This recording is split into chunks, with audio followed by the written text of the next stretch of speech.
Yo, so this video is going to be about how porn kind of tarnishes your ability to interact with women like a real man would.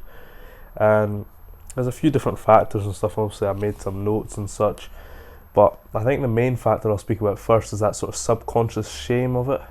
And it's just that thing of like you're sat there watching somebody else fuck a woman that you want to fuck. And obviously,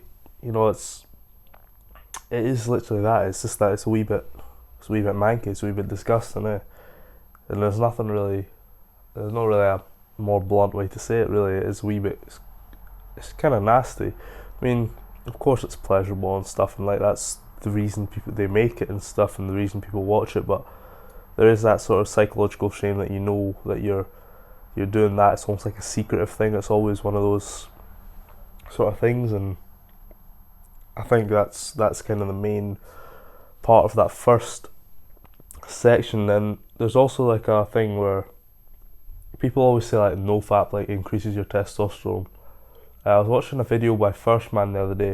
I can't remember what it's called, but he was saying how obviously the science behind it, the nofap doesn't actually increase your testosterone itself. It's just like a psychological blocker in your brain. That's basically like if you're nutting all the time to porn all the time, it's almost like your biological synapses or whatever is telling you that you're having sex often, and therefore you don't need as much testosterone as you would if you're looking for a mate. Like if you think about like primitive times and stuff, when you're looking for a mate to have sex with, to have babies and stuff, your testosterone's up because you have to work and you have to go and get it, and it's almost like you need that energy to go and acquire a mate. But because you're constantly nutting and watching porn and whatnot, your brain thinks that that's kind of satisfied, so you're not actually using your full testosterone that's available to you.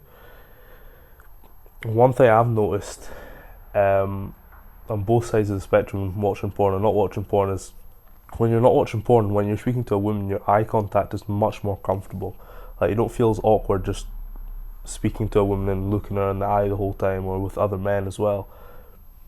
And I think that's such an important factor. You don't realise how the differences you can tell when someone's like looking all over the place, or someone's just looking you in the eye and having a conversation. It's like a normal human interaction, and that's what you get when you're not watching porn all the time. Is you live in a more normal world. You live in the real world. You're not in this visual fantasy of watching other people have sex and nutting and just sitting in your room being a degenerate. And listen, I'm not going to pretend I've never done it before. I have. This is why I'm speaking like this. But that eye contact is so key when you're speaking to a woman. You'll find that you connect better with other human beings, but the two don't kind of go side by side. And that's just how it is. Like I've been on both sides of the coin, especially in recent times. And I went from being able to have really good eye contact and comfortable making eye contact with women to suddenly feels a wee bit awkward and stuff, and it comes from that psychological shame, and that's why it's such a disgusting thing that we need to work to get out of life. And I'm progressively deloading, and I'm improving on that so I can get back to where I was as a normal human being.